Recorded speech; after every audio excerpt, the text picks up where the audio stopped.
Well, Britain's new Prime Minister brings to the job an impressive resume, a Hindu faith, and support for Israel. Rishi Sunak believes there's a strong case for moving the British embassy to Jerusalem.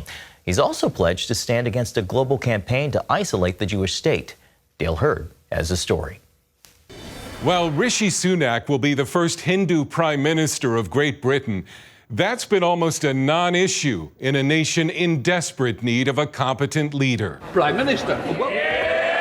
Sunak is the fifth Prime Minister in the past 6 years, and there's hope that this one will succeed. I think financially knows what he's doing to run the country. He will be able to sort us out. I think he's been in the right sort of jobs to understand all the intricacies of what needs to be done. You do need somebody who's going to have courage to change everything and to shake everything up. Rishi Sunak is described as a proud Hindu who has taken the oath as a member of Parliament on the Hindu holy book, the Bhagavad Gita. As finance minister, Sunak lit candles outside number 10 Downing Street for the Hindu festival of Diwali. He's the wealthiest leader in the democratic world.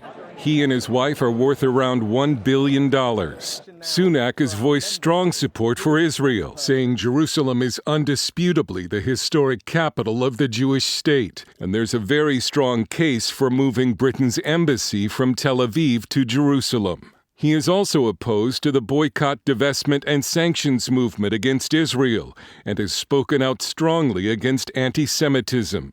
As for the United States, there are strong ties. Sunak met his wife as a student at Stanford University, and he held a U.S. green card until last year. Sunak's experience at Goldman Sachs in helping run a hedge fund will be useful, as he inherits an economic mess of high inflation, low growth, and soaring energy prices. Some citizens are refusing to pay their utility bills. And when his predecessor, Liz Truss, offered what some believe was a good plan to revive the economy, the markets bucked against it, and the pound crashed to a record low. It is just very, very difficult for anyone to both reassure the markets and deliver growth at this point. The two are working against each other. If elections were held today in Britain, the Conservative Party would be wiped out. A recent poll showed the Labour Party holding a 33-point lead.